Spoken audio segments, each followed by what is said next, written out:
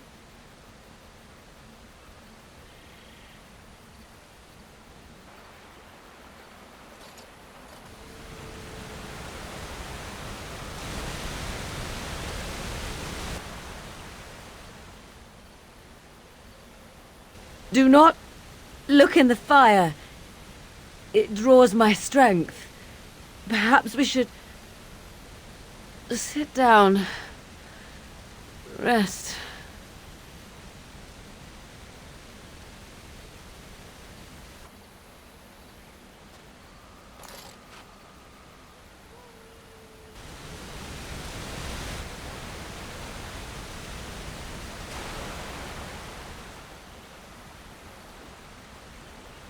The elven hunters didn't set this up. How strange. And yet it all just seems so friendly. I want to do nothing but remain.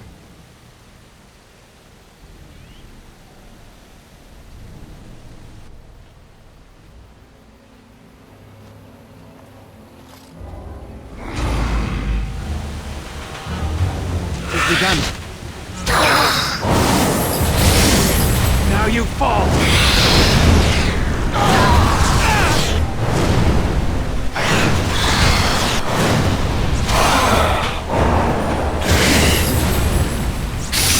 Quickly, we must fight! There is no glory in bloodshed!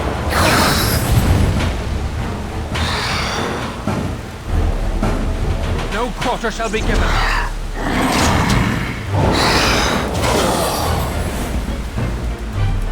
I can't believe it actually put me down.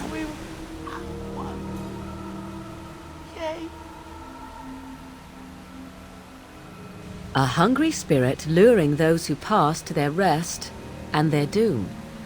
One might wonder how it learned this trick. No matter, it shall prey on no one else.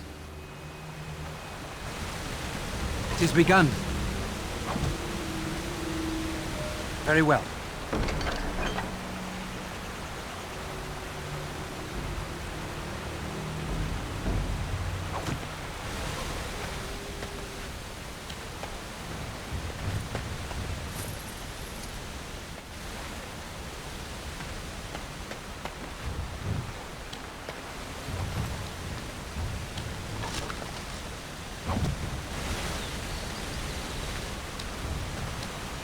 Shall be done.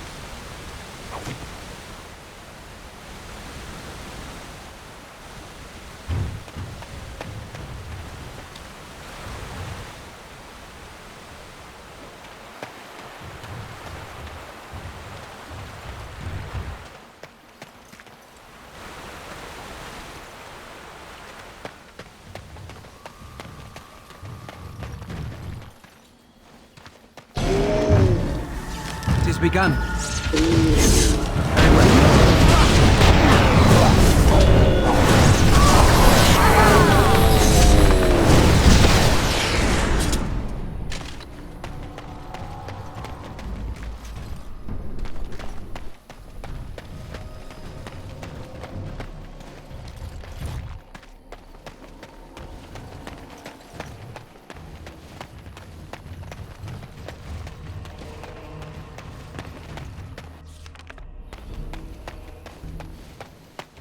Be careful now!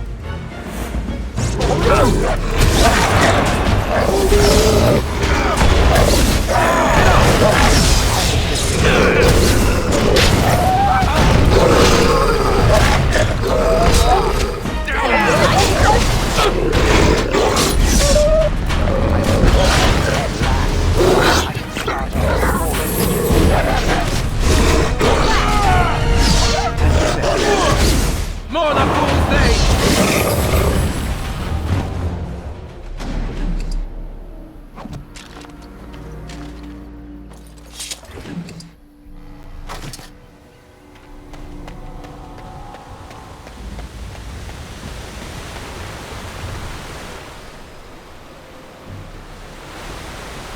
As you say.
Wait. We are back at the beginning of the path. The forest, it seems, does not wish us to reach wherever the path leads. How protective.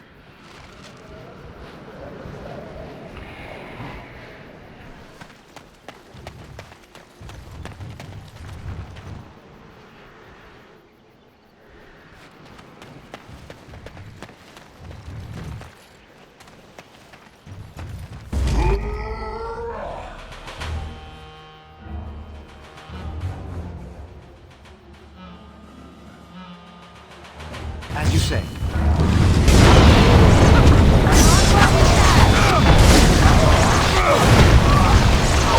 There is no glory in bloodshed! Now we do that.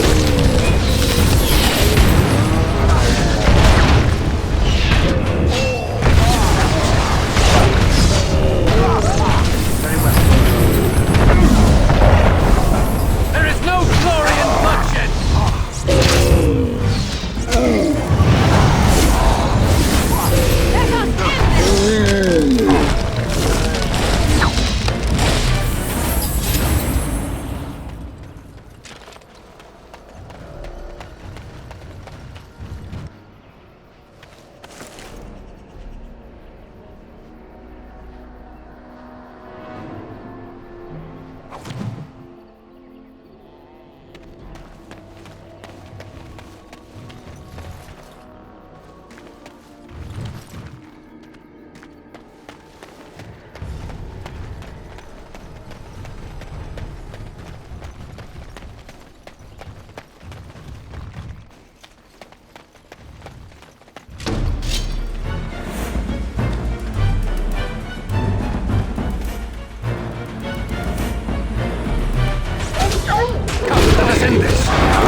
Please.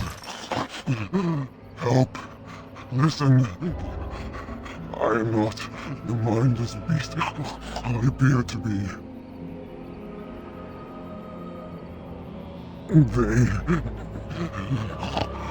I am cursed, turned into this creature. The curse, it burns in me. I fled into the forest. The werewolves, they took me in, but I had to return. I had to. Careful. These werewolves might have laid a trap for us or something. You never know. You are human. I was once an elf, one of the Dalish folk. You know of my clan.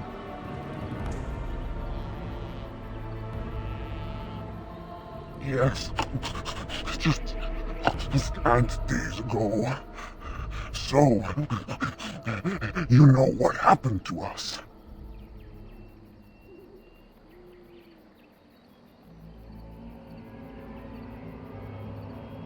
No, I cannot be healed, not even by magic.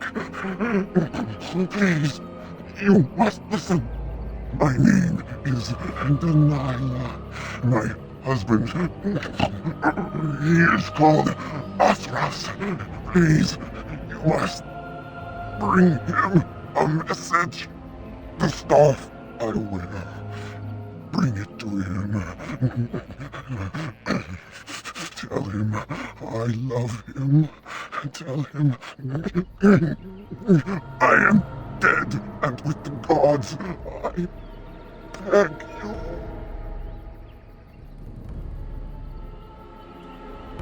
I want him to be at peace. He is a good man. Please do not let him suffer thinking of me. Oh, the pain. The curse is fire in my blood. Please, hand it for me. Hand it quickly.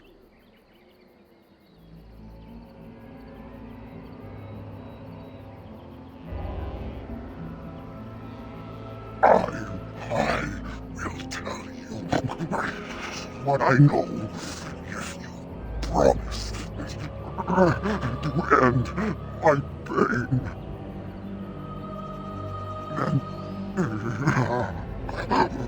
Then do this.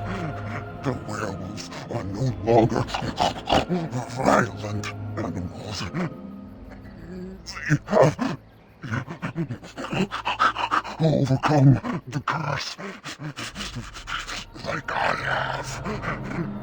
There is a ruin in the center of the forest. You may find them there. They will think you mean to kill them. I can tell you no more. The pain, it is too much. Please fulfill your promise.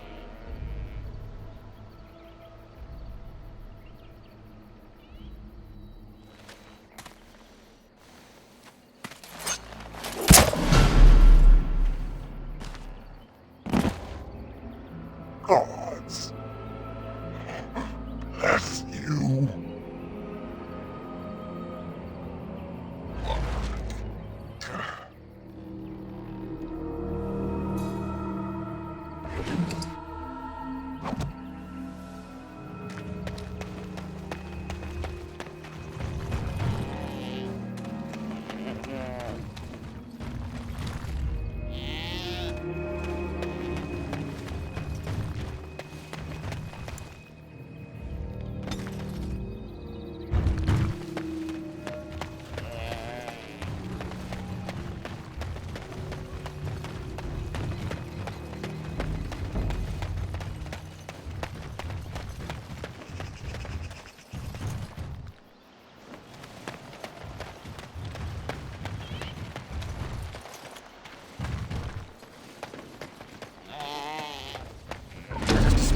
Quickly.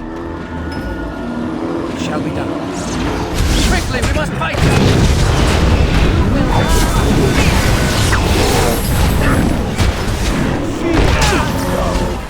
Watch it!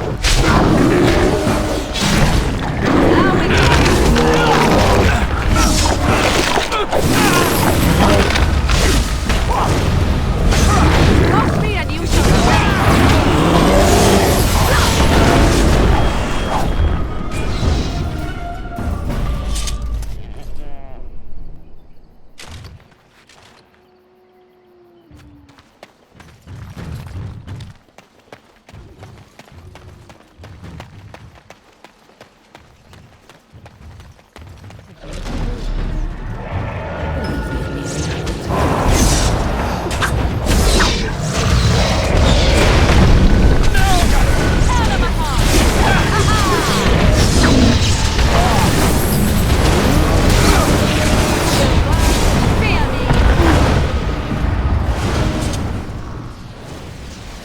Very well.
Damn you! Get off!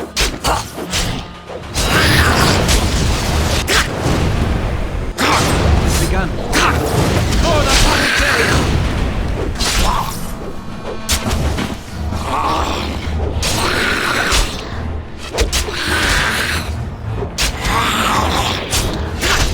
There is no glory in bloodshed!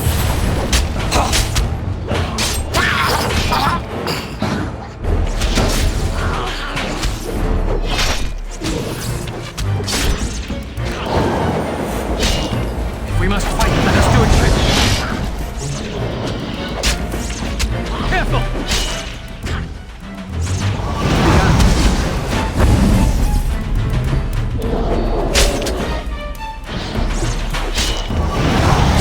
Quickly, we must fight!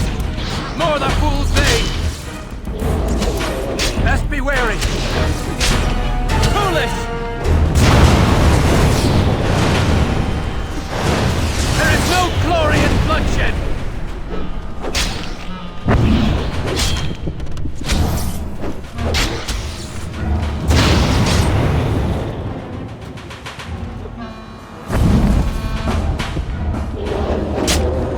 I shall do it. It's begun.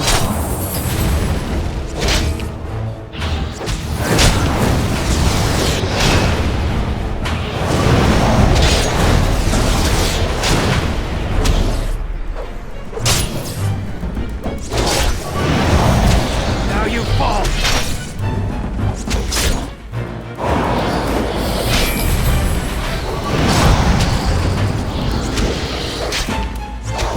Best be wary! For the fool's day!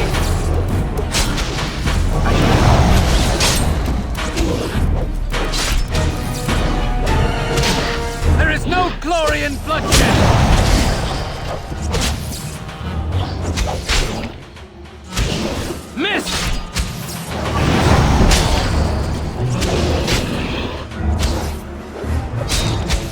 No quarter shall be given.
Are all bruised now.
Oh dear. Not a werewolf and not a spirit even. What are the woods coming to?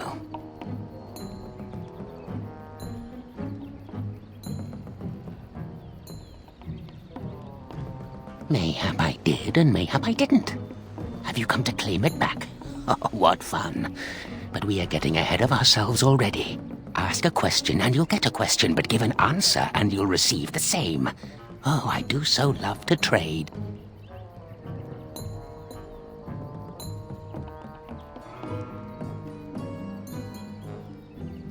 No, that is not a question. And if it be an answer, it be an answer to a question I've not asked. Have you no sense for the rules? Be cautious. This is no ordinary madman. He has magic. I can sense it. Powerful magic. No fair bringing mages to a guessing game. Will you play by the rules or not?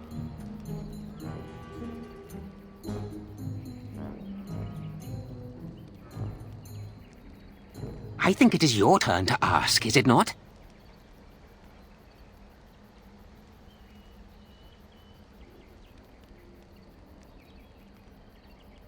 Ah, suddenly it all becomes clear. You here, that talking tree there, it all makes sense now. As a matter of fact, yes. I do have that tree's acorn. I stole it, and it was easy. Silly tree should have locked it up tighter. If you want it, you'll have to trade me for it. And nothing from that silly tree. No leaves or branches or anything. But that's all I have to say about that. An answer for an answer. There you go. May I? Oh yes, I think I might. Now, what shall be the first? Oh yes, what is your name?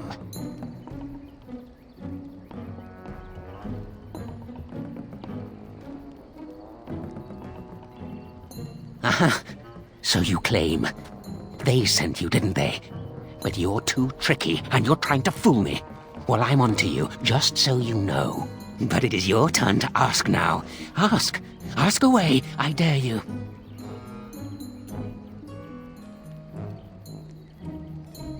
Let's see.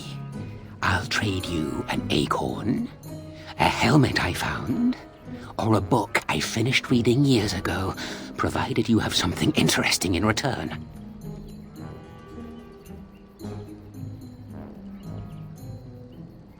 Oh, and what do you have to trade for the acorn? Oh, yes. Many things are buried deep here. Treasures.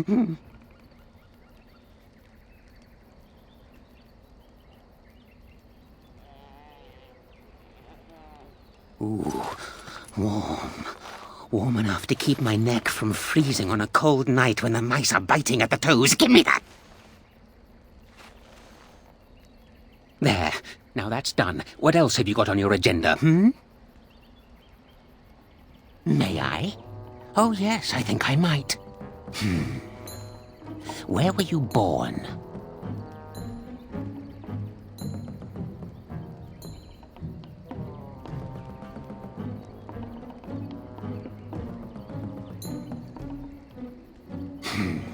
So you say, fiendishly clever of you to maintain this facade for so long, but I will see through it yet. Mark my words. But it is your turn to ask now. Ask. Ask away, I dare you. Oh, yes. Yes. I still have that old helmet and the book. And what do you have to trade for the book?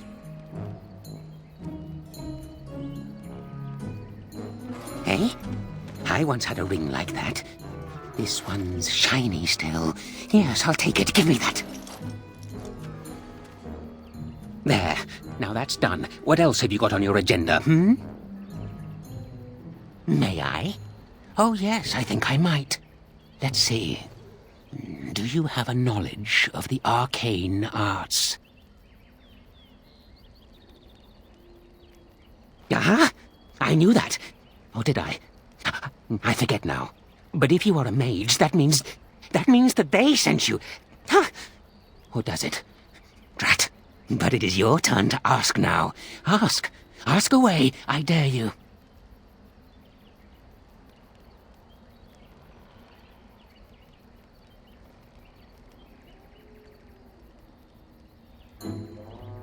Yes, I live here, and it's not as bad as you think. Where else to go, eh? I must stay away from them. They're out there and looking. They will take your secrets, oh yes, all of them, and leave you empty. But that's all I have to say about that. An answer for an answer. There you go.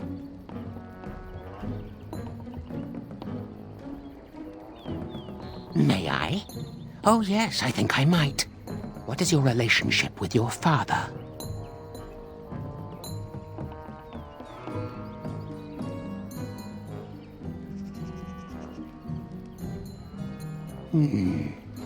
Interesting. Most interesting.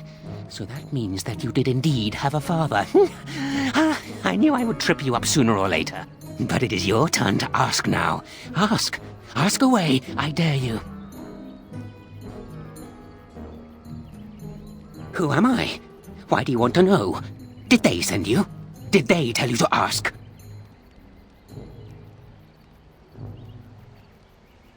Oh, did they tell you to pretend to be an innocent stranger with a head full of fluff and nothing? I'm trickier than I look. Ha! I survive still, and the trees, they leave me be. Ha! I've won. They will never find me. Never.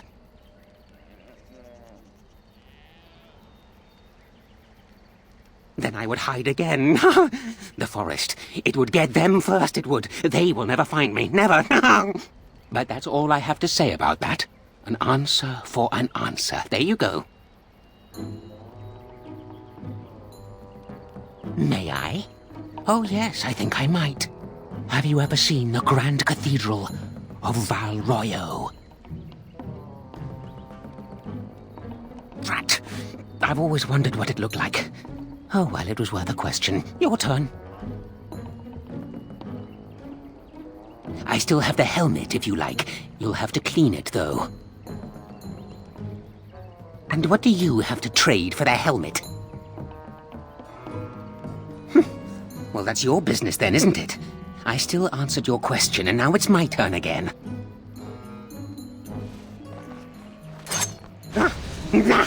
Not fair. Not fair. This is completely against the rules.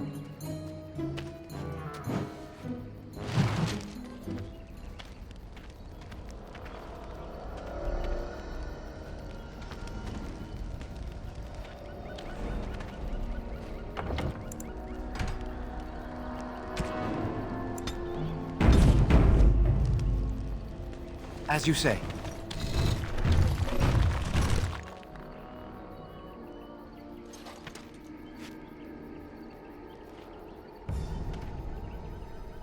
Hold on, you. That's private property. That's an old man's home, that is. Keep out. Keep out!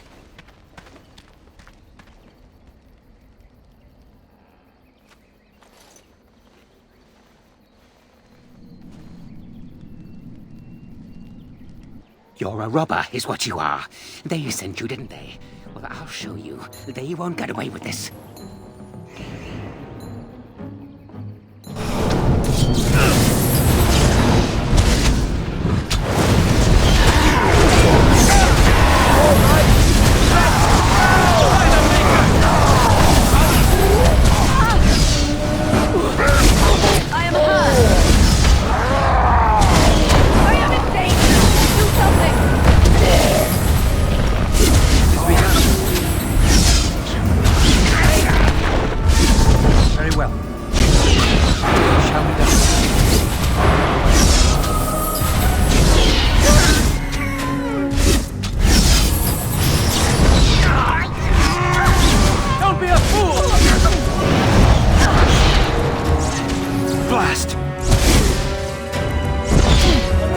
Begun.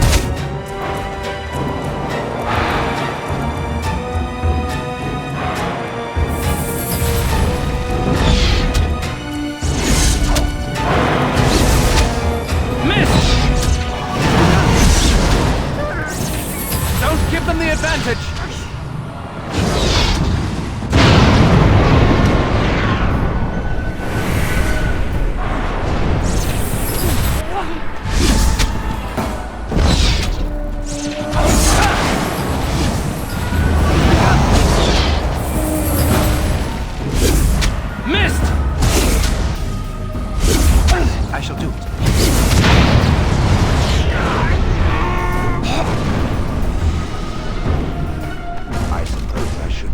By now, I thank it for its help.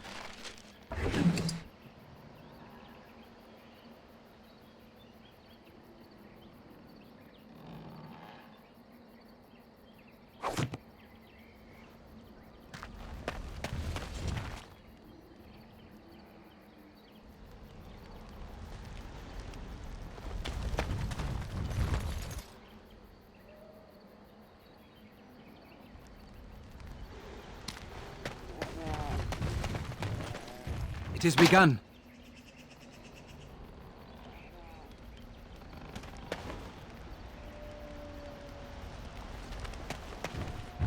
I shall do it.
There is no glory in bloodshed! Blast! No quarter shall be given.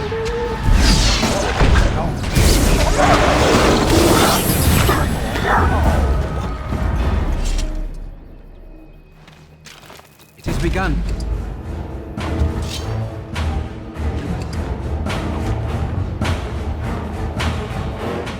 Very well.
My acorn is still gone, so I pray to thee.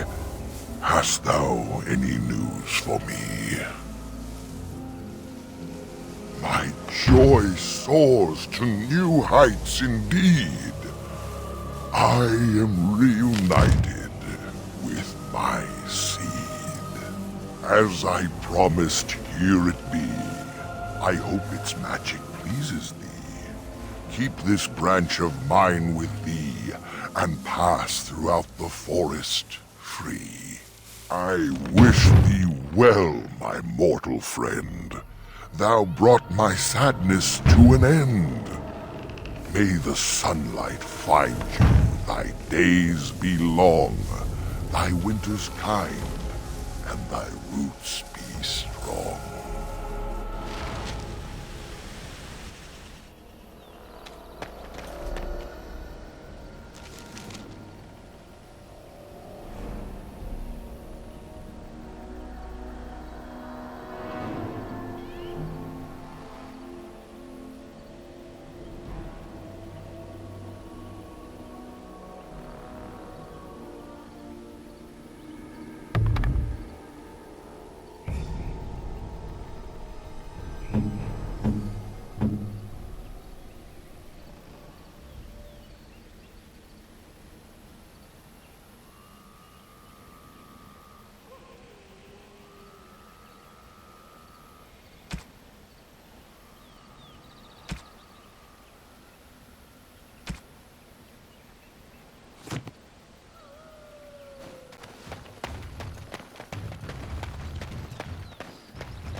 The forest has not been vigilant enough.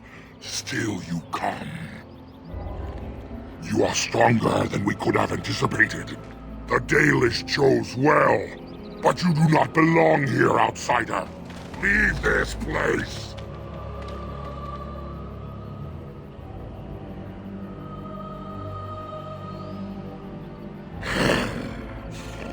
You are sent by the treacherous Dalish to kill Witherfang. I will not stand by and allow that to happen!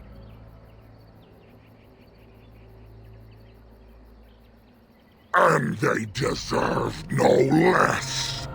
You are an intruder in our home. You come to kill, as all your kind do. We have learned this lesson well. Here, Witherfang protects us. Here we learn our names and are beloved. We will defend Witherfang and this place with our lives.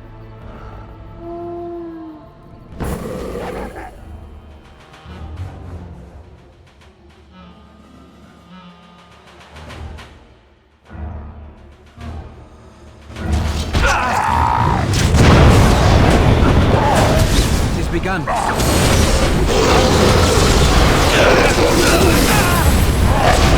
I approve.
We must fight!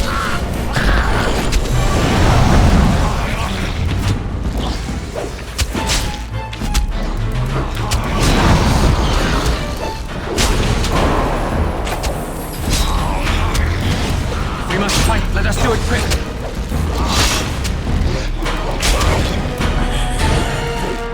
I shall do it.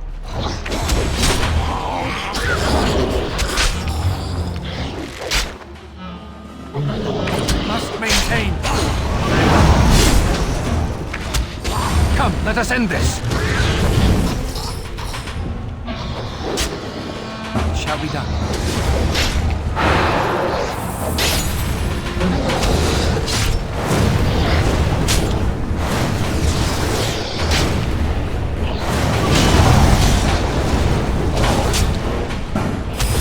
Aha! Away with you!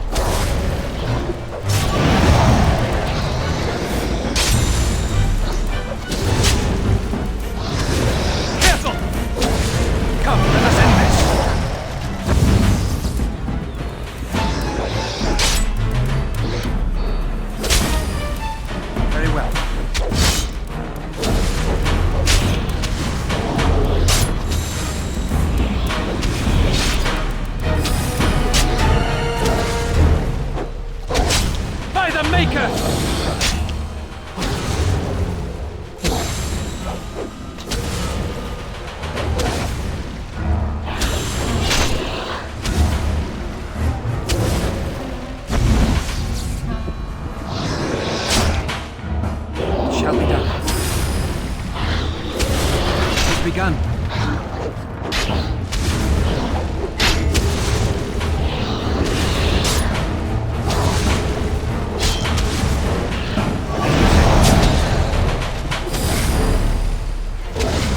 Enough!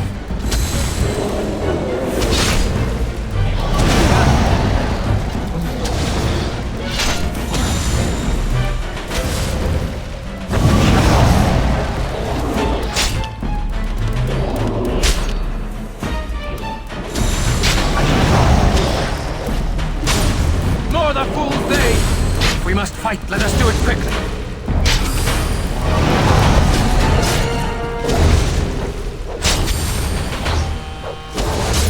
Away with you! Damn you! Quickly, we must fight!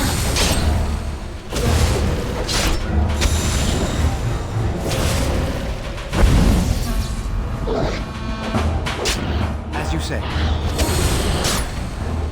Most excellent!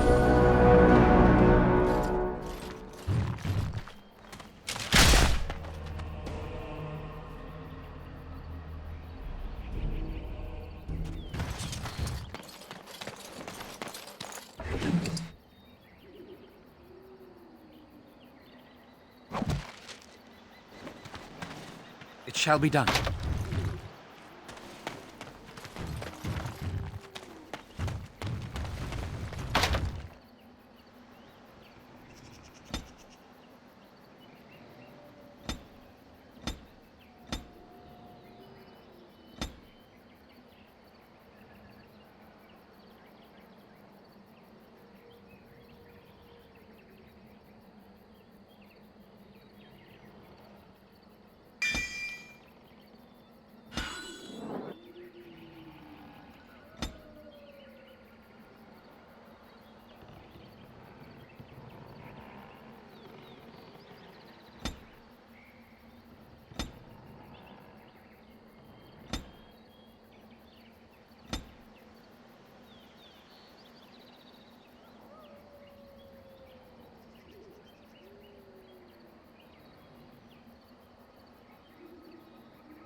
We are invaded! Intruders have deceived their way into the forest's heart. Fall back to the ruins! Protect the lady!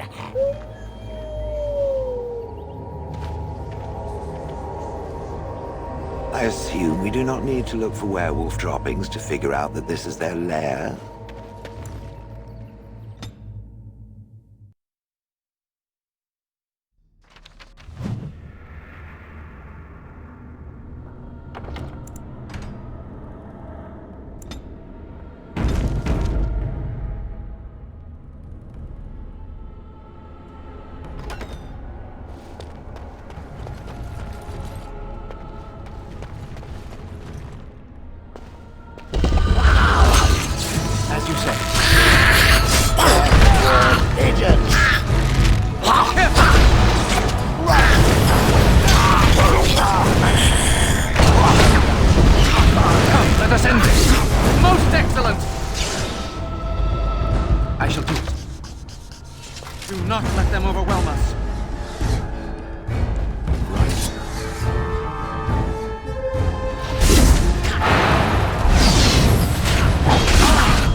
Done.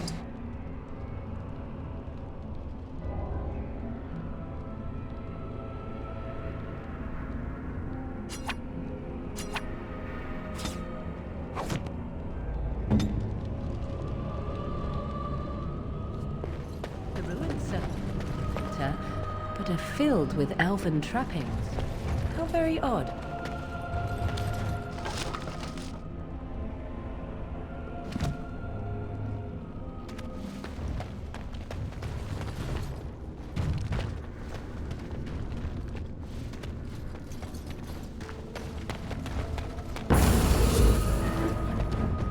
Shall be done.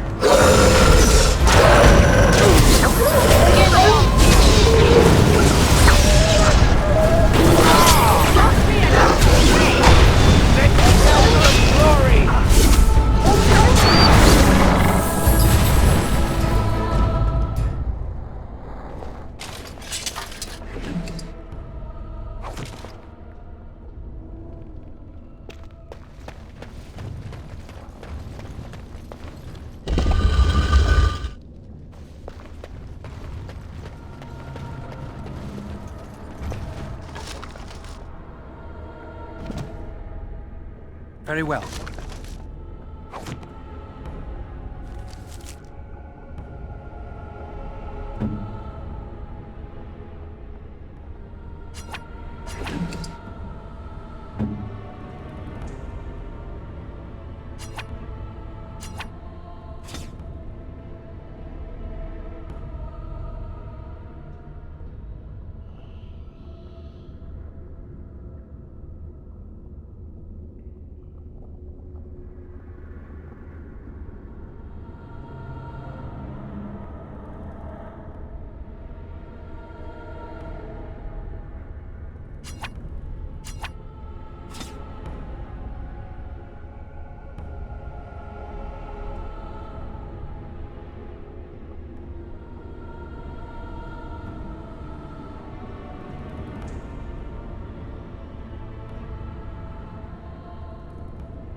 As you say.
shall be done.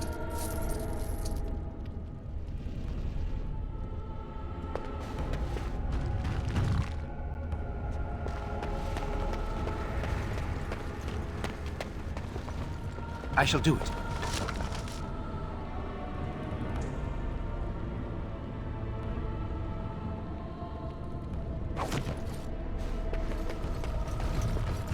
It is begun.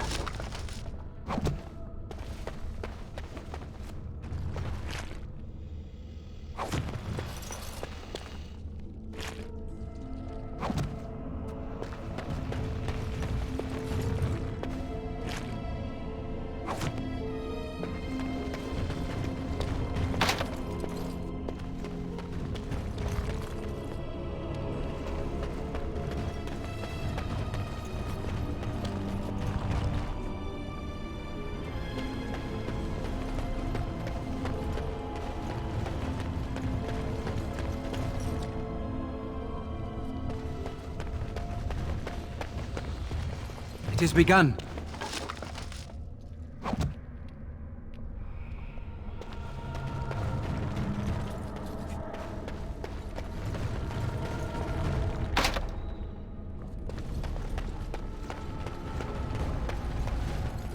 Very well.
Shall be given.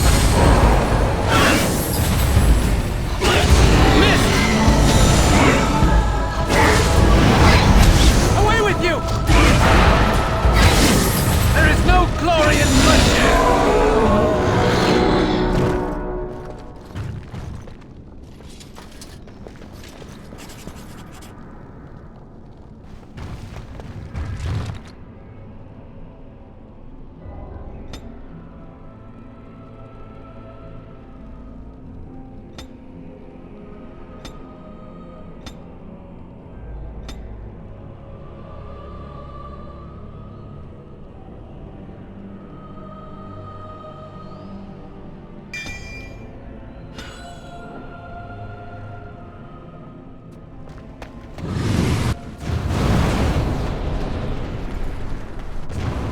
Begun.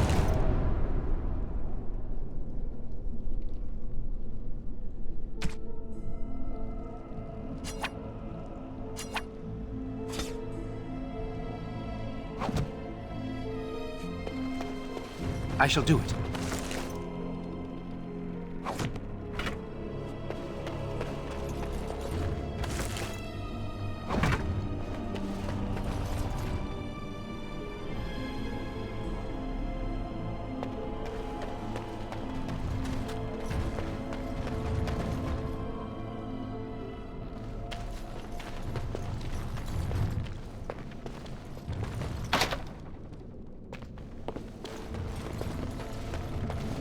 As you say.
It is begun.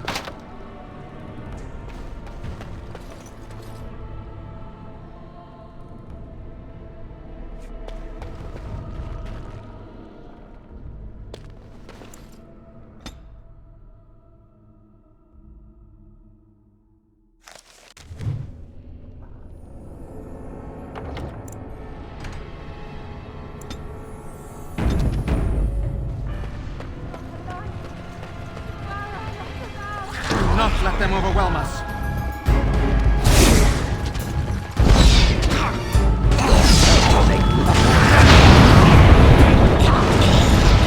More the fools say!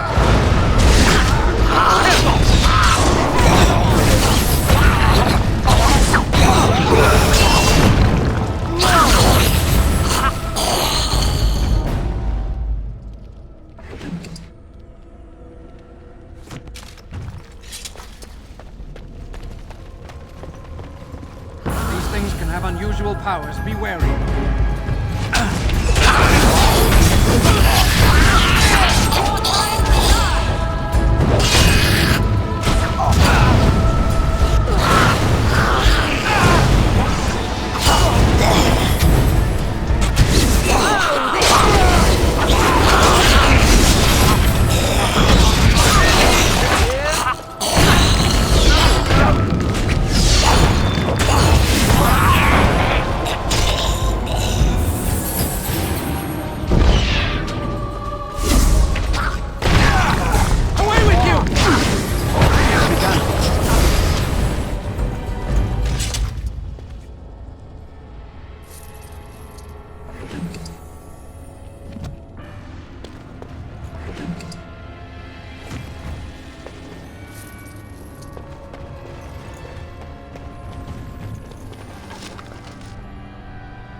that cannot be defeated.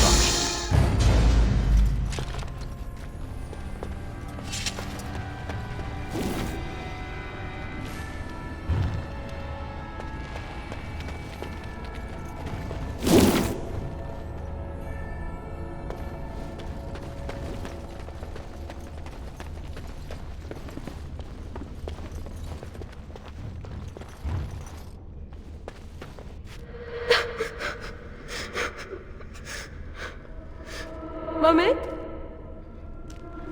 Mami Namara-san.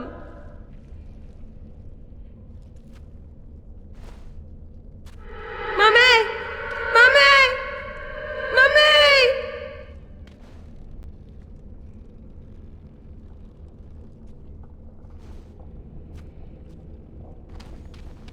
These things can have unusual powers. Be wary.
What do you need?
Very well.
It shall be done.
I shall do it.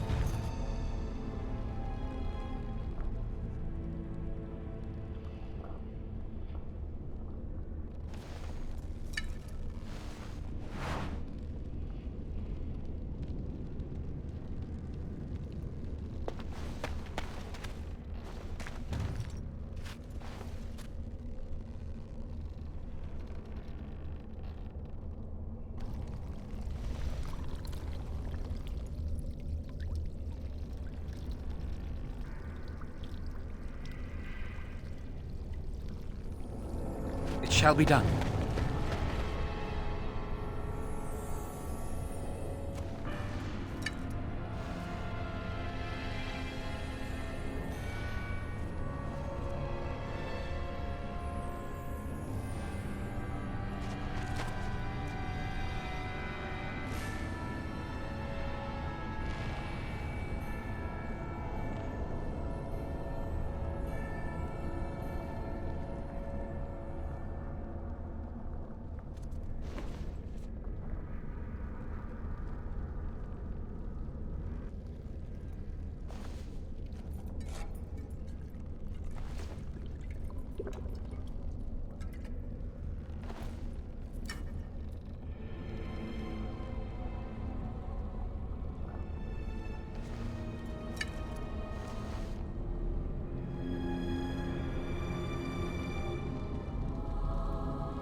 Veran Salanon, Iranala Foros.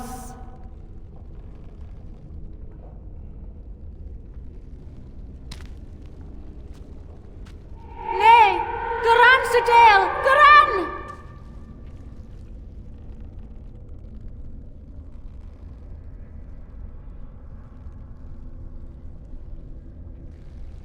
Ilamelashal, Ilamelashal!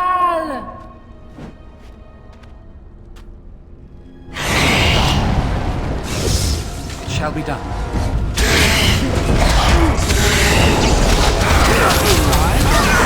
I shall do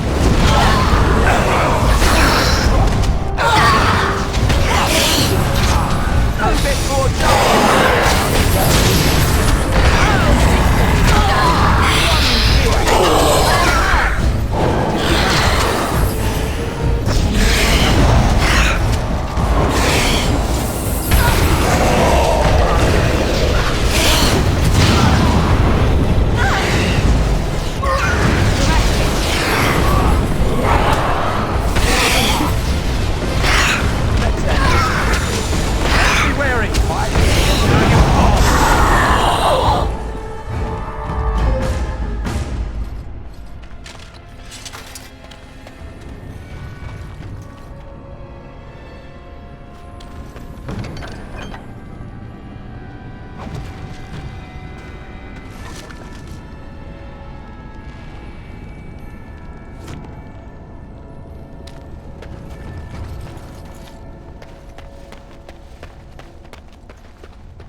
begun.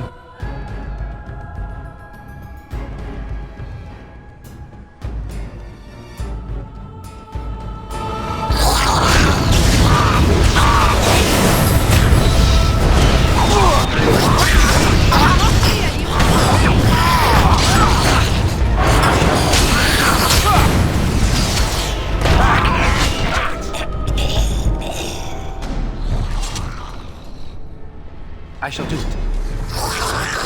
I'm a maker! Watch out!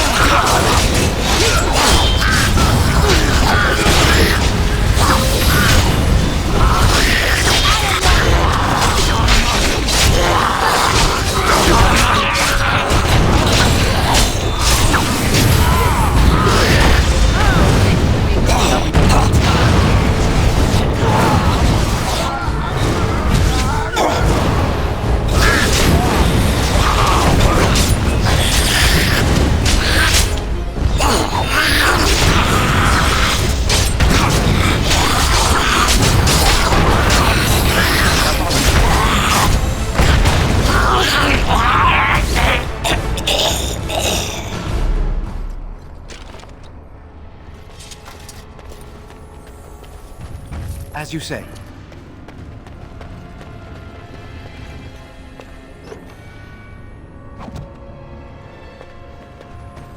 It is begun. It shall be done.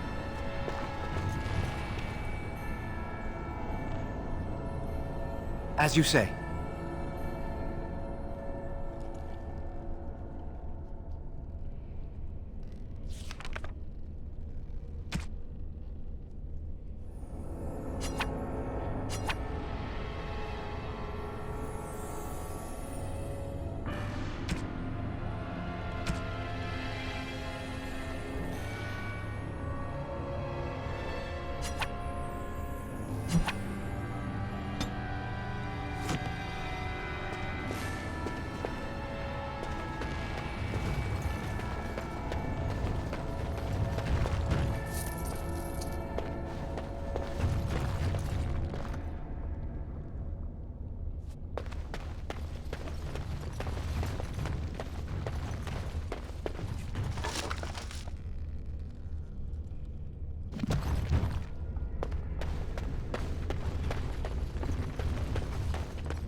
As you say.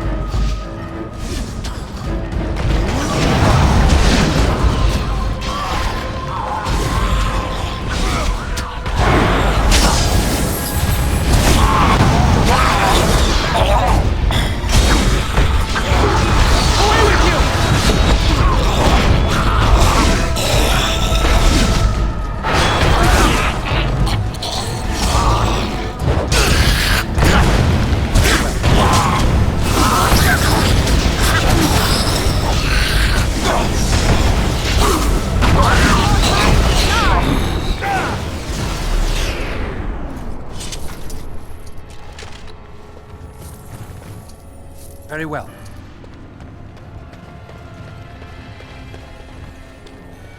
I shall do it.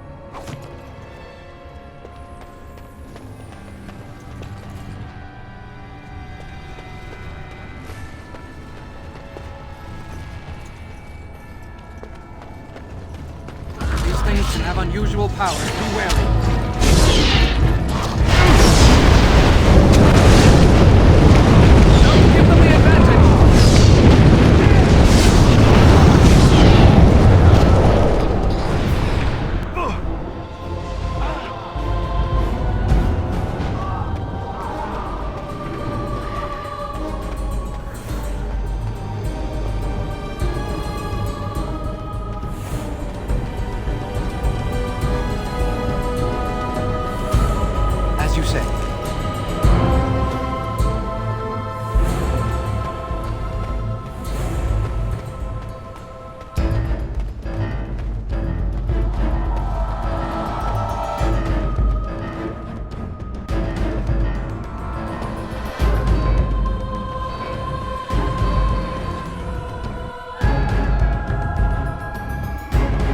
Very well.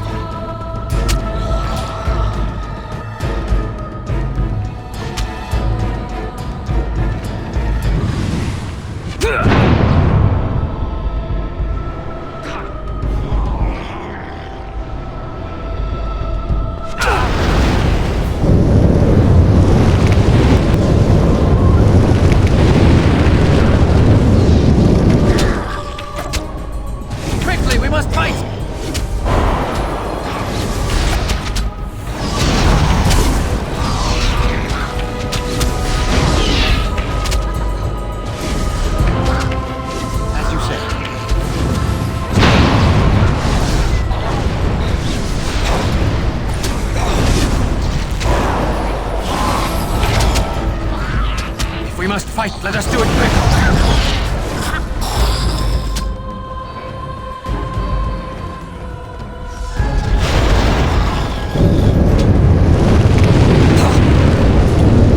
Quickly, we must fight!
Here. Next, I suppose we're not completely indestructible.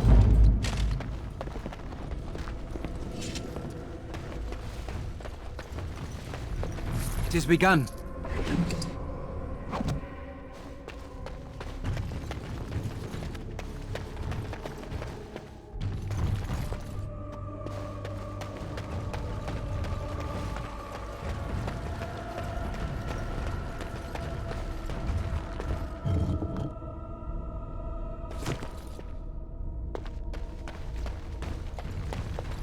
I shall do it.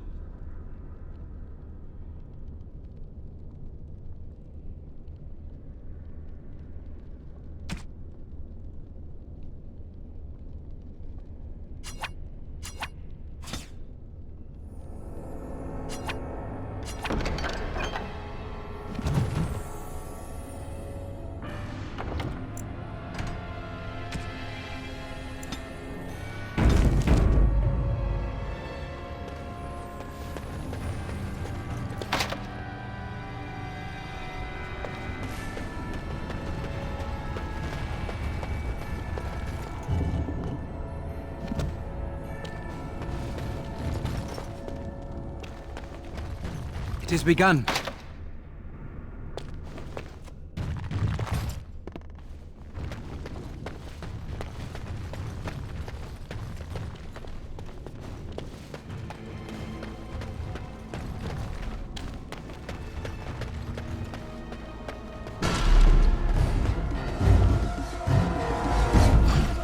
Don't give them the advantage!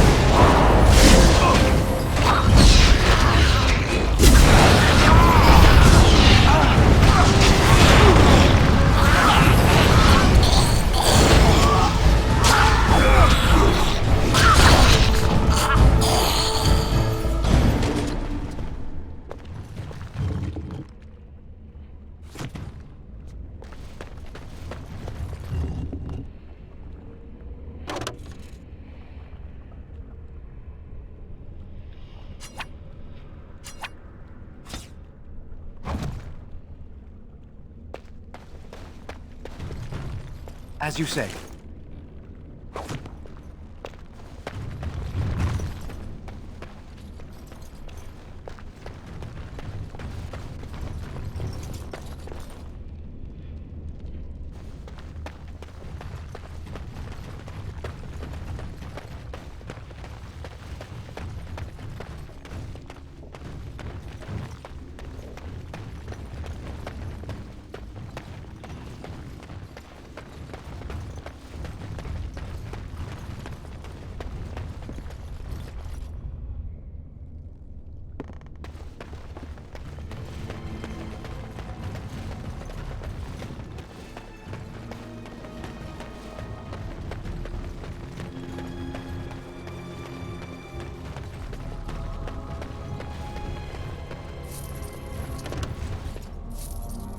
As you say. I shall do it.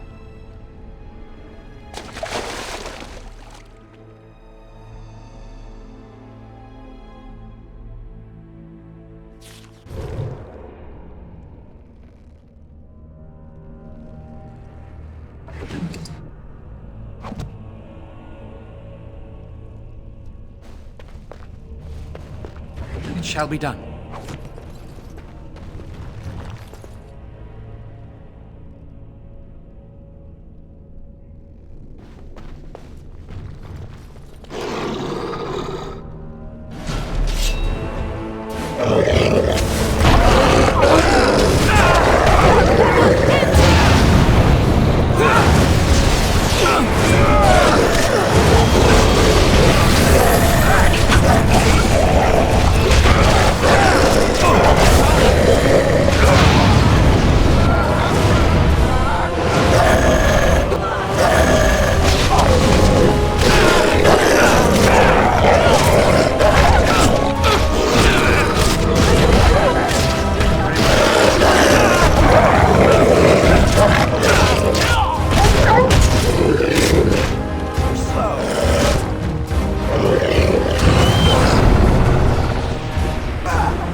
last.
As you say.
It has begun.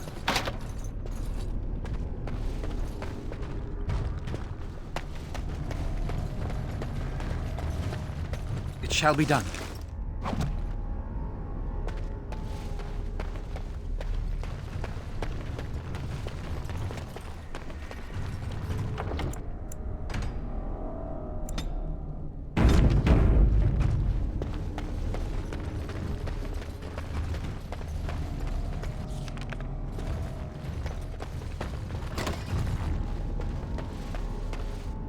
Stop! Brothers and sisters, be at ease. We do not wish any more of our people hurt. I ask you this now, outsider. Are you willing to parley?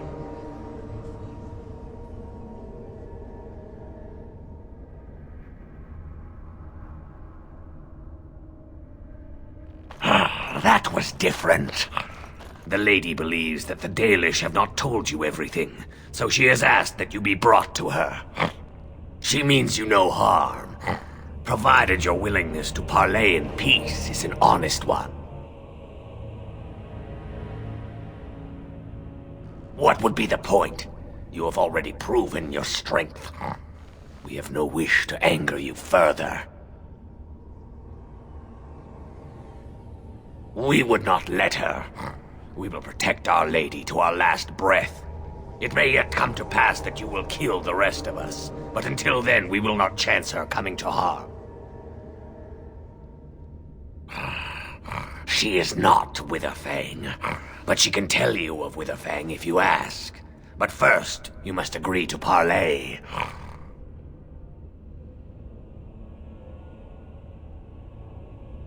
Swiftrunner did not think it would matter.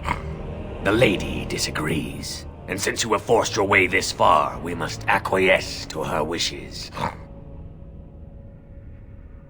It wishes to speak to these creatures? What is the point?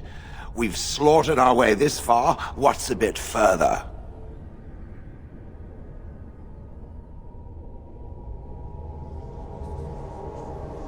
Yes, yes. Follow me. But I warn you, if you break your promise and harm her, I will come back from the Fade itself to see you pay.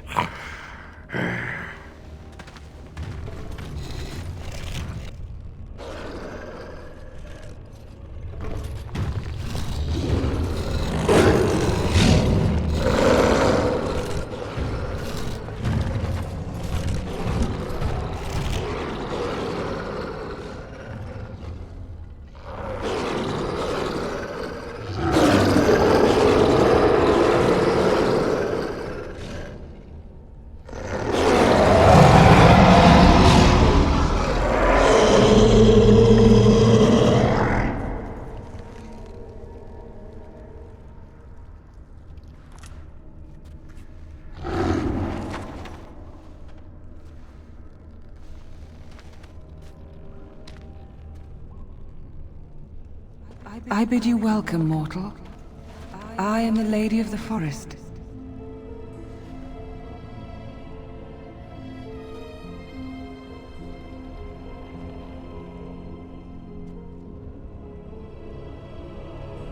No, that I am not. If I could have revealed myself sooner, I would have. Do not listen to him, lady. He will betray you. We must attack him now. Hush, Swift Runner. Your urge for battle has only seen the death of the very ones you've been trying to save. Is that what you want? No, my lady. Anything but that. And the time has come to speak with this outsider, to set our rage aside. I apologize on Swift Runner's behalf.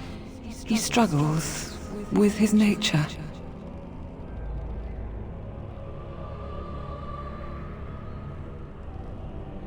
Truer words were never spoken.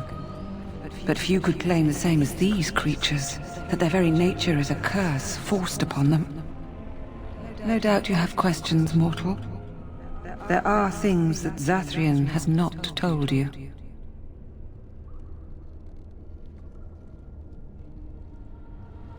Because there are things that he would not tell. Things that you should decide for yourself, whether you need to know. It was Zathrian who created the curse that these creatures suffer. The same curse that Zathrian's own people now suffer. Centuries ago, when the Dalish first came to this land, a tribe of humans lived close to this forest. They sought to drive the Dalish away. Zathrian was a young man then. He had a son and daughter he loved greatly. And while out hunting, the human tribe captured them both. The humans tortured the boy, killed him. The girl they raped and left for dead. The Dalish found her, but she learned later she was with child. She killed herself.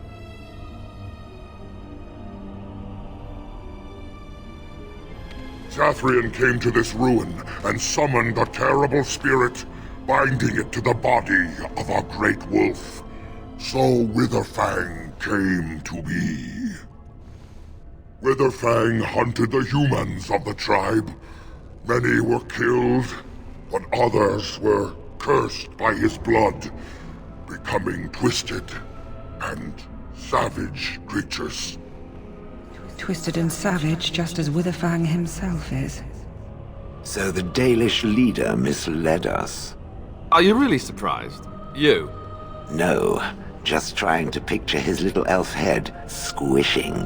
Ah, there we go. They were driven into the forest. When the human tribe finally left for good, their cursed brethren remained, pitiful and mindless animals. Until I found you, my lady. You gave me peace. I showed Swift Runner that there was another side to his bestial nature. I soothed his rage and his humanity emerged. And he brought others to me.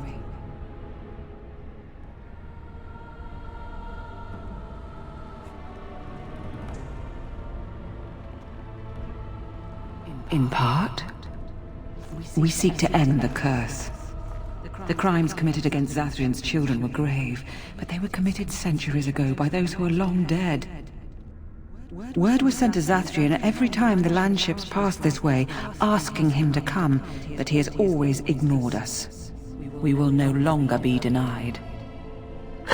We spread the curse to his people, so he must end the curse to save them. Please, mortal. You must go to him. Bring him here.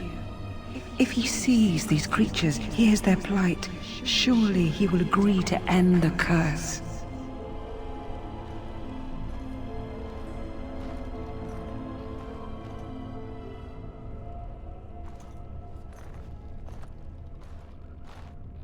I like this plan. So do I. I am truly impressed. And you would help us in this? You would attack the Dalish? Then we attack!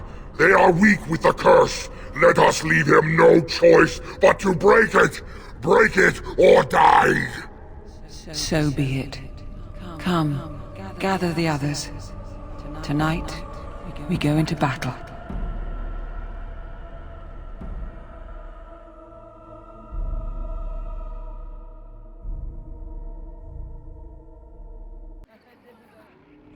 Zathrian will be our greatest foe. Leave him to me. Then we attack! Brothers and sisters! Tonight, we have vengeance!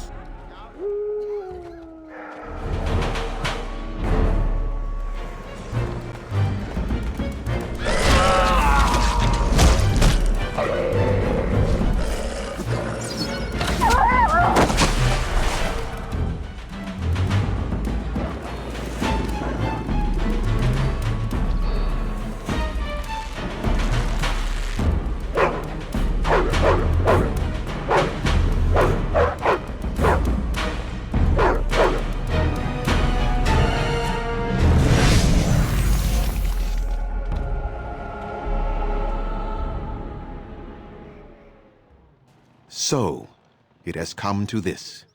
The Grey Warden betrays us after all.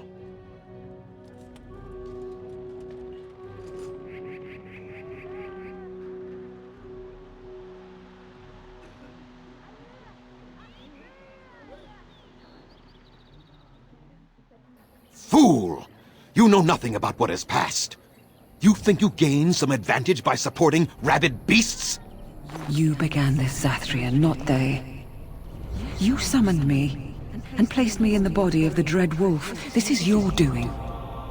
And they deserve their fate, Spirit. They still do. The humans that caused you grief are centuries dead, Zathrian. You bring suffering to innocents, as well as to your own people. My people will be cured when we rip the heart from your chest. As for these beasts, they will continue to suffer for what they did. They and all their descendants. You will end this curse! End it, or you will all die! Never! Never! You shall suffer as I suffer.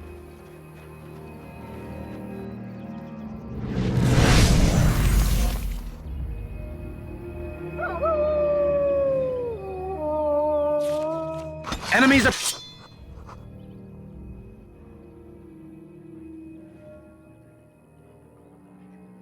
approaching.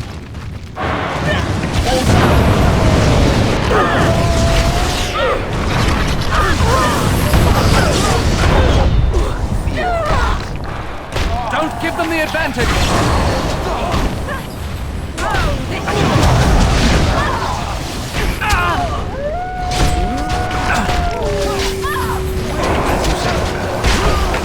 Make crunchy noises.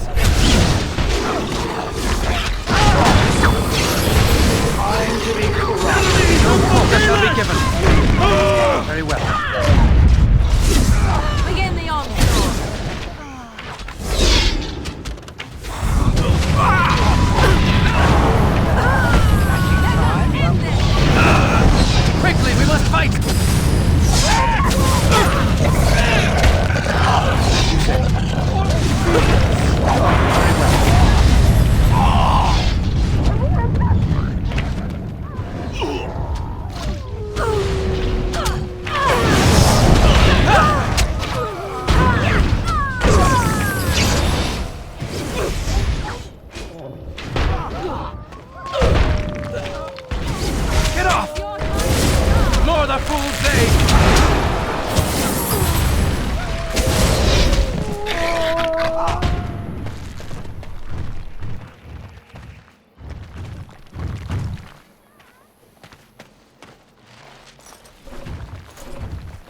So it is done.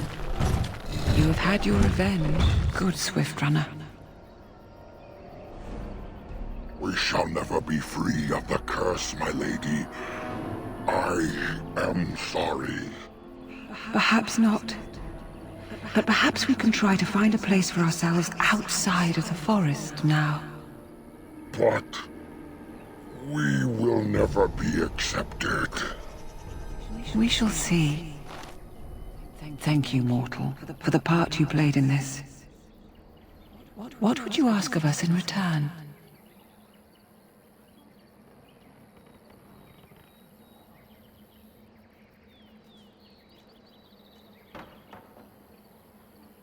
Then I offer you my oath. The werewolves shall do battle. At your command, and yours alone. This I swear. And I as well. I can leave my forest for a time and join Swift Runner's people in battle if I am needed. It will take some time for us to gather. The elven hunters will begin to turn, and they will need to be brought into our fold. But you will have your army, mortal.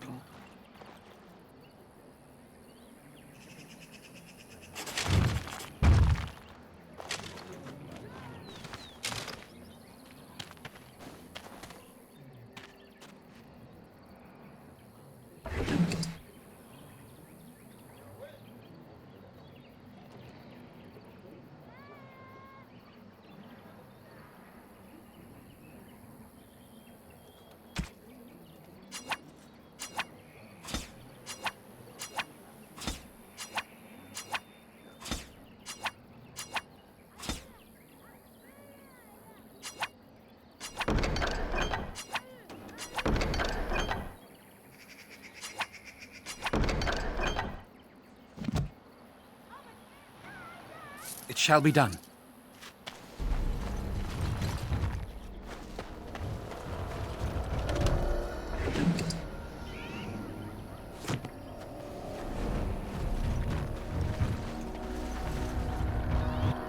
Very well.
You are most welcome here, mortal.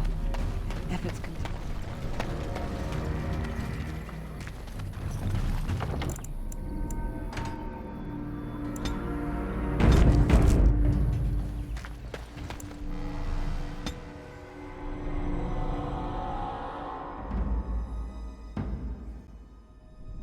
You!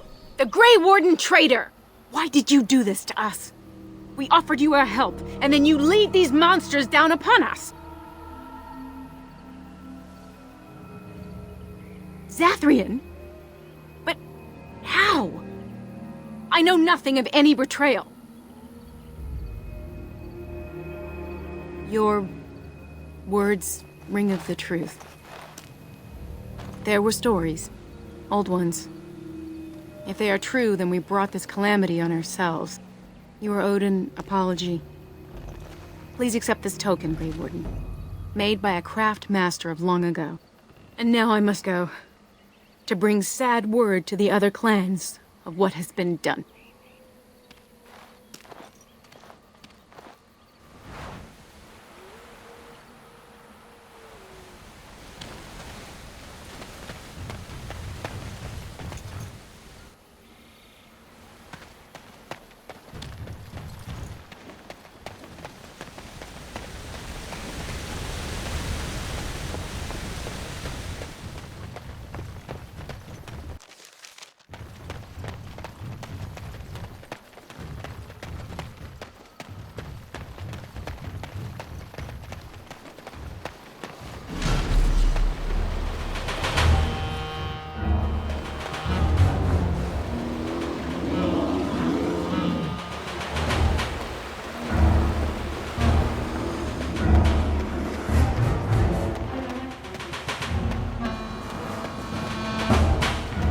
Begun.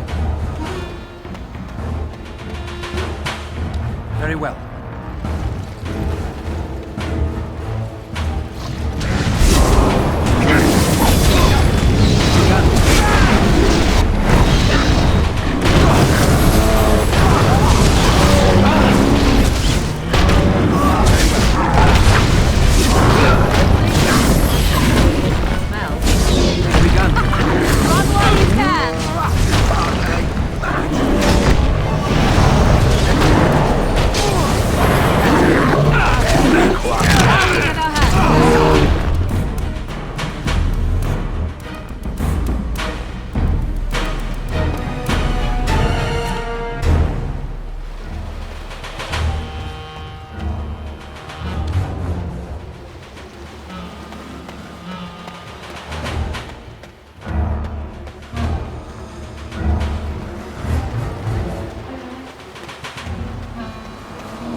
How many other forms can the Swamp Witch become? Several.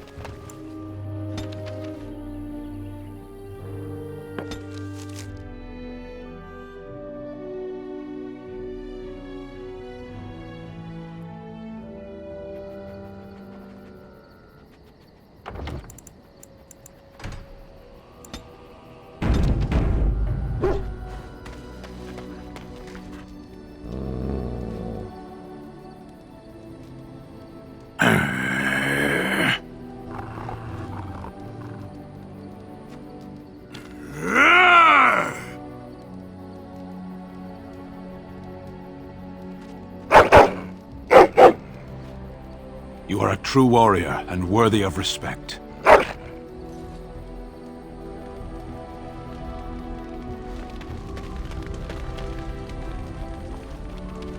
Here I am. Oh, this should be good. Go ahead. You ask me now? Now that you have helped werewolves slaughter an entire clan?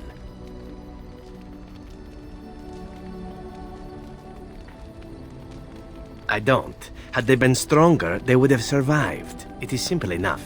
Still, it seems rather ghoulish to ask me so casually for an opinion while their corpses grow cold.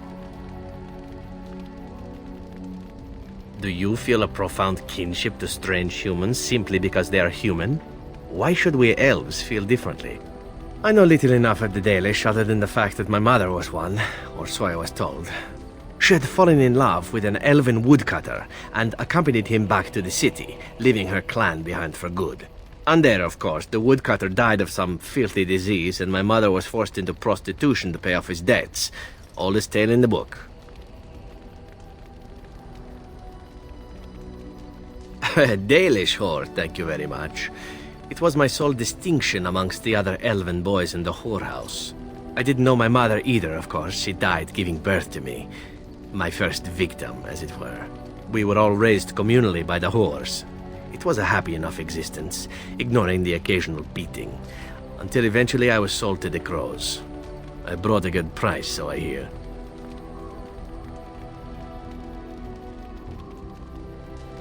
My original point is that my mother's Dalish nature was always a point of fascination for me. Through all the years of my crow training, the one thing of my mother's that I possessed was a pair of gloves. They were of Dalish make, I knew that much, and beautiful. I had to keep them hidden, of course, as we were not allowed such things. Eventually, they were discovered, and I never saw them again.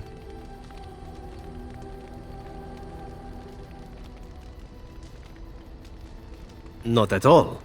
I think of myself as Antivan. Still, that did not stop me from running off to join a clan when I drew near Antiva City once. Naturally, the reality did not live up at all to the fantasies I had constructed as a boy, staring at those gloves. But such is life. Come, enough talk of the Dalish. Let us move on.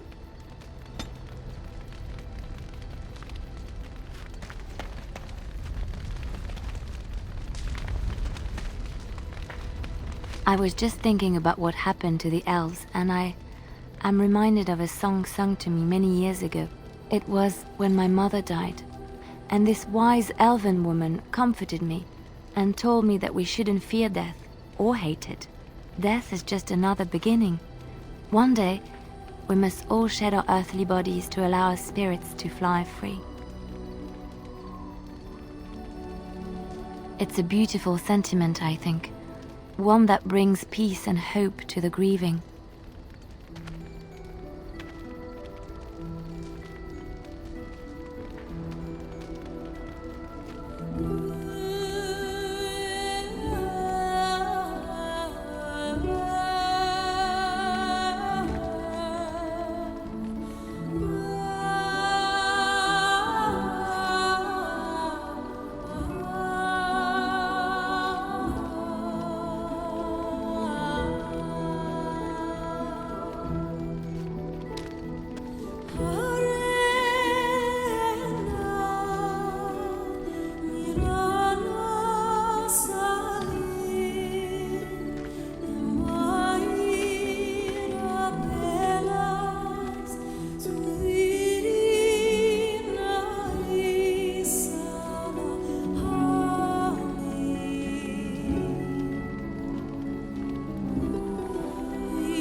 A fine gift. You have my thanks.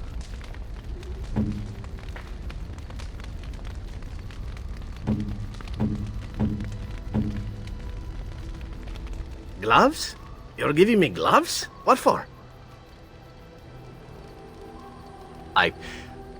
Maker's breath. You're right. It is like my mother's. The leather was less thick and it had more embroidery, but these are very close and quite handsome. Do I seem surprised? Perhaps I am. Still, I appreciate the fact that you even thought of me. No one has simply given me a gift before. Thank you.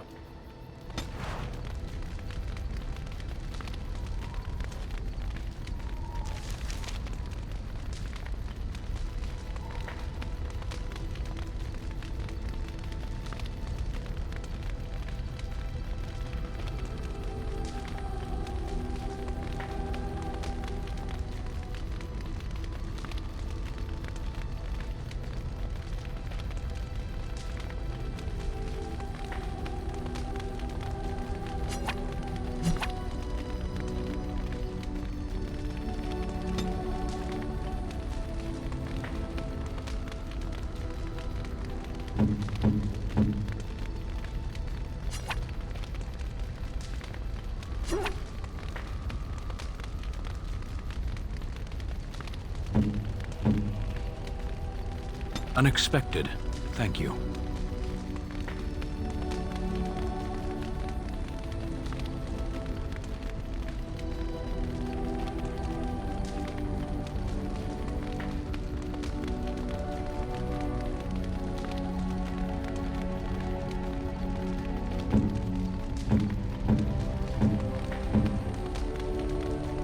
Is that for me? Really? Wow! Wow!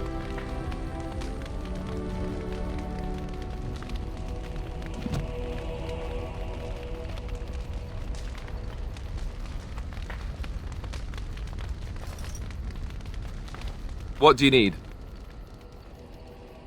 Ask away.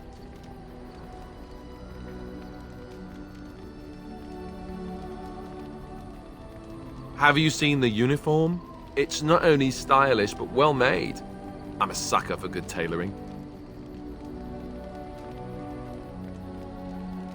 That's just in public. In private, we have these yellow and purple tunics, right? Much more comfortable, and you don't break the beds when you jump on them during a pillow fight.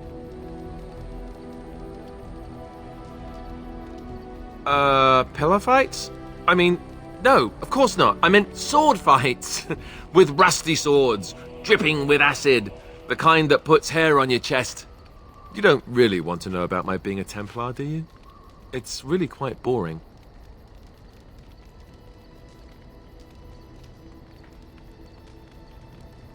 Poke, poke, poke. Tell me everything about your life, Alistair. All right, if you insist. It's not like we have anything better to do, right? The truth of the matter is that I did hate going to the monastery. The initiates from poor families thought I put on airs, while the noble ones called me a bastard and ignored me. I felt like Al-Eamon had cast me off unwanted, and I was determined to be bitter. But I took some solace in the training itself, I guess. I was actually quite good at it. No, I never got that far. I mostly learned about discipline, and training my mind to use the abilities that Templars have. It was difficult, but rewarding. I never really felt at home anywhere, though, until I joined the Grey Wardens. And Duncan felt my Templar abilities might be useful for when we encountered Darkspawn magic, so I kept it up. What about you? Do you have anywhere you consider home? But it's not your home anymore, right? You can never go back for good. I think I understand how you feel. We won't always be traveling like this, you know. Once the war is over, once the Blight is... well, a time will come when we'll have to think about having a real home again. Though that seems like a far ways off. And I suppose the Grey Wardens are gone for good, either way.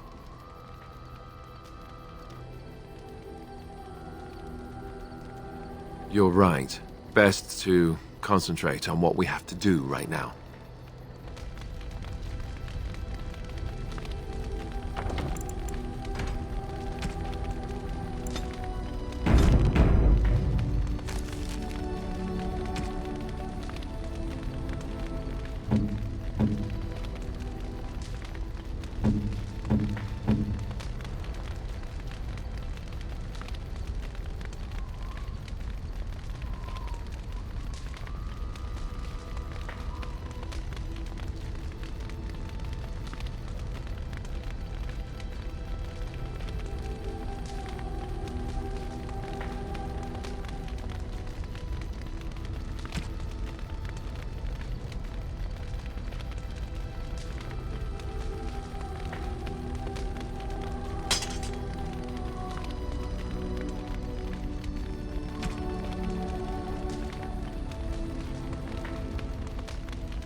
Yes.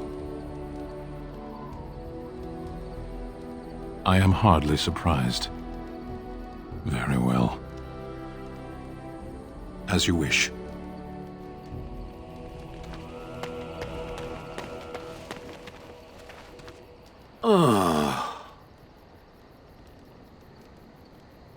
Oh, that.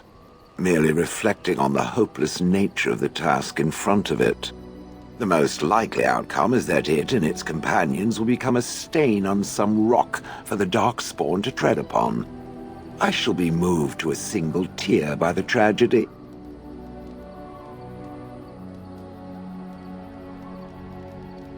It's true. One single tear, and then it's off to the north, I think. Or maybe west. I haven't decided. What's that? Did it hear flapping wings? There may be pigeons nearby. We should be alert.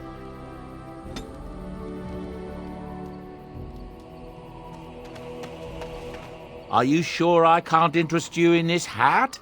A pair of earrings, perhaps? A cheese knife?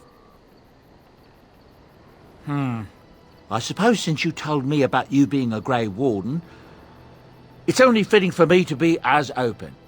I am originally from Orzammar, the famed dwarven city that lies beneath the stately Frostback Mountains. I was a merchant there, too. Merchant caste. These things are in the blood, you know. You can't just leave them behind. I ran a fairly successful business.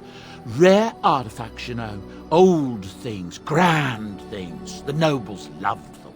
Reminded them of the lost glory days, I suppose. Our kingdoms once spanned the length of Thados, from majestic Orzammar to Kal Sharok to glittering Darmalin far to the west.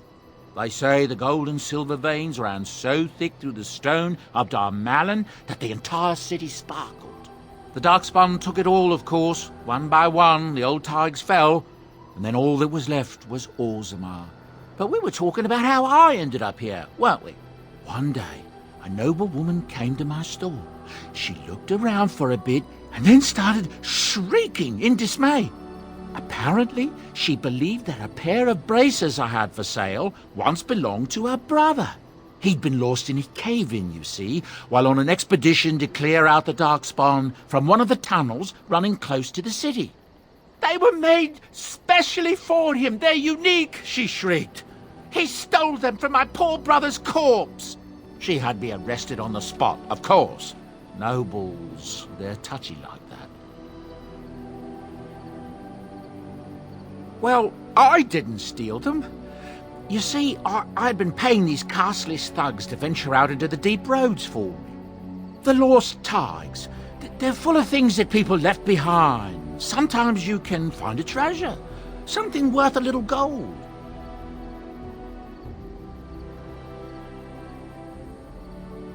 The noblewoman, she wasn't too happy with the theft of her brother's braces. I don't know what they planned for me, and I didn't want to find out. Bribed the guard that was watching me and took off for the surface first opportunity I got. Never looked back.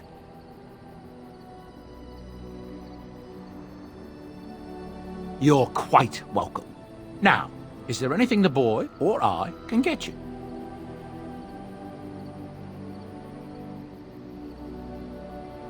I'm sure you'll be pleased with the goods my boy and I have collected, and with your discount.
Enchantment?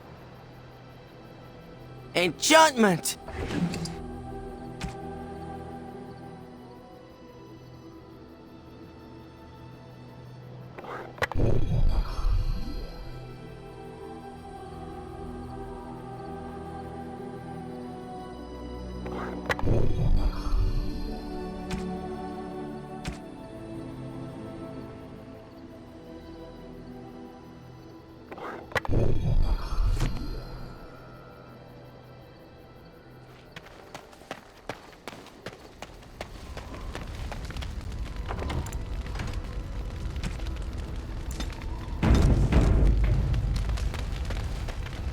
What do you wish of me?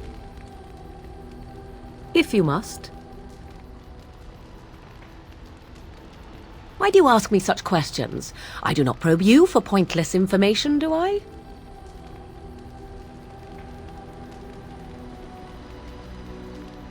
Any number of cats could inform you of the answer to that question, but have it your way. What is it you asked if I grew up in the wilds? A curious question. Where else would you picture me? For many years it was simply Flemeth and I. The wilds and its creatures were more real to me than Flemeth's tales of the world of man. In time I grew curious. I left the wilds to explore what lay beyond, never for long. Brief forays into a civilized wilderness.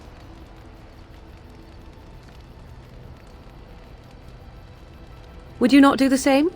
Your world is an unforgiving and cold place. The wilds I hail from is home to me, and I a natural denizen. For all that I had been taught, however, the truth of the civilized lands proved to be overwhelming. I was unfamiliar with so much. So confident and bold was I, yet there was much that Flemeth could never have prepared me for.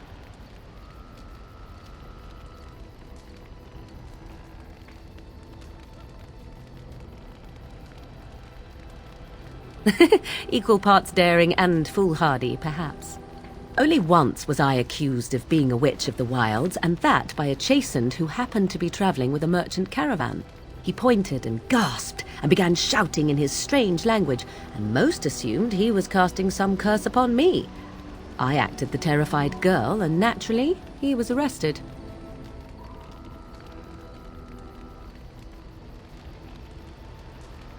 Men are always willing to believe two things about a woman. One, that she is weak, and two, that she finds him attractive. I played the weakling and battered my eyelashes at the captain of the guard. Child's play. The point being that I was able to move through human lands fairly easily. Whatever humans think a witch of the wild looks like, 'tis not I. Not that I did not have trouble. There are things about human society which have always puzzled me, such as the touching. Why all the touching for a simple greeting?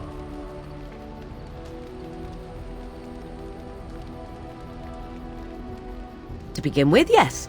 What is the point of touching my hand? I find it an offensive intrusion. There were many nuances that Flemeth could never tell me of. When to look into another's eyes. How to eat at a table. How to bargain without offending. None of these things I knew. I still do not understand it all, truth be told, but then I gave up long ago any hope of doing so. When I returned to the wilds last, I swore to Flemeth that I had no intention of leaving again.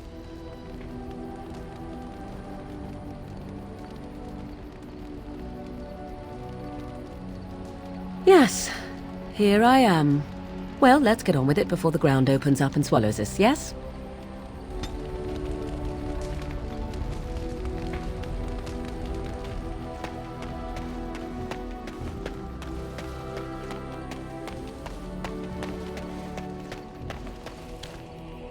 We stand ready to fight at your side against the Blight, Warden. Ferelden has never seen an army such as you will command.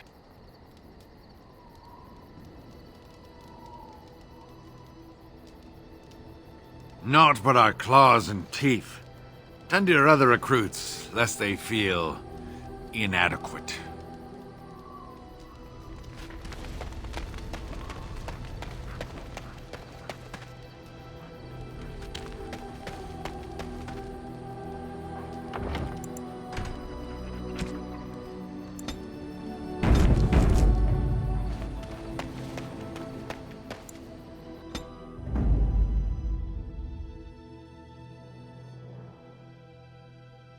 Indeed. Yes. Yes.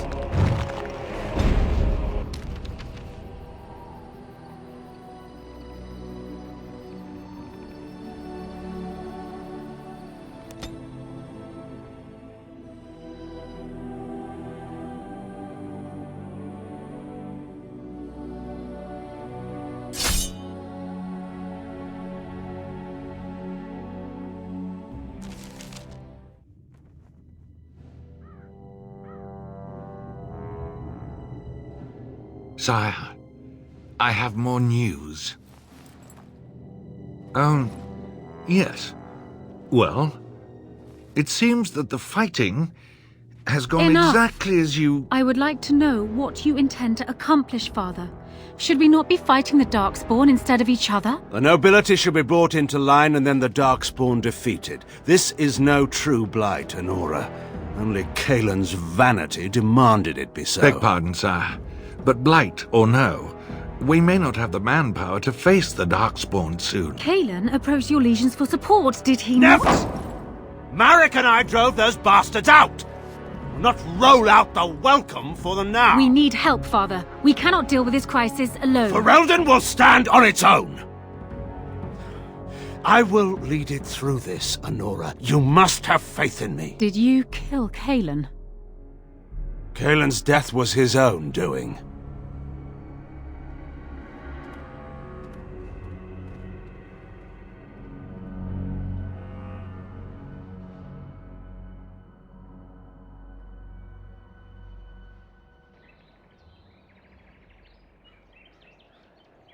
How did a child survive that? The crater is still smoking. It's a boy. 5 fingers, 5 toes. That's all that matters to me. The Maker has answered our prayers. Let's go home, Marta, and raise the Tyke as our own.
Best be wary!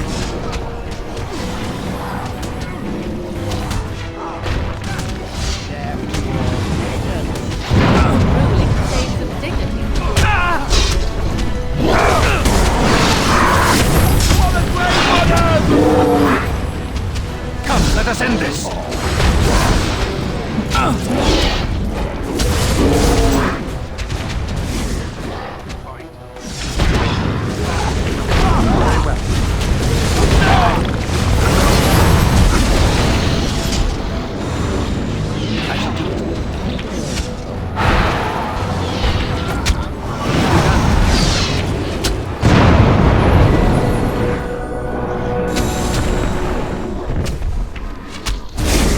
Begin the onslaught.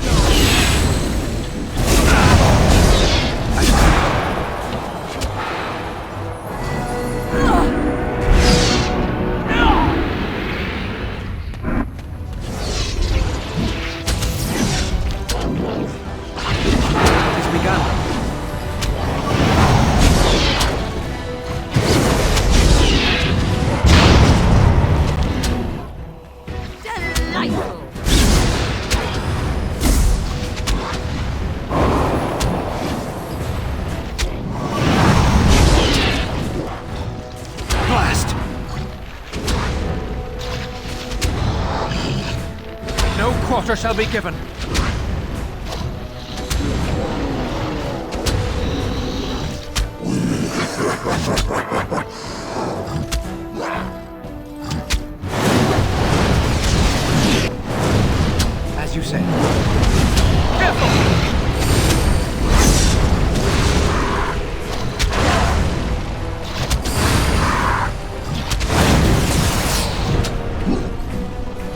how we do battle.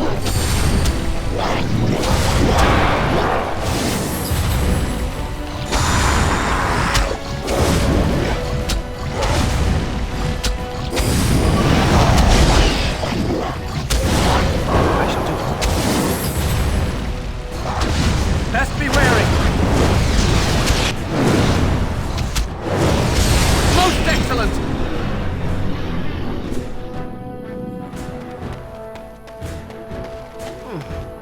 If you were more careful, that wouldn't happen.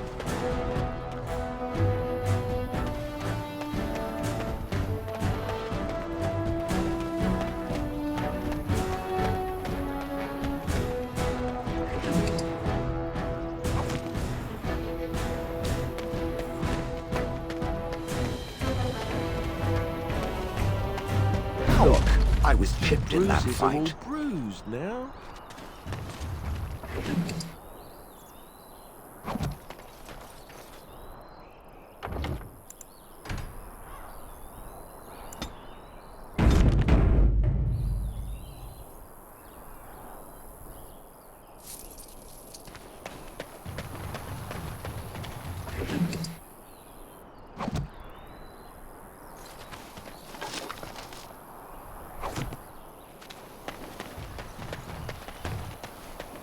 Very well.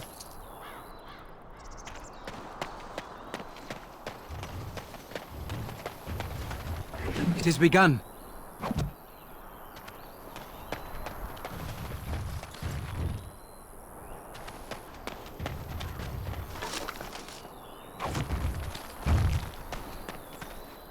Oh, thank you, Maker. Thank you, thank you.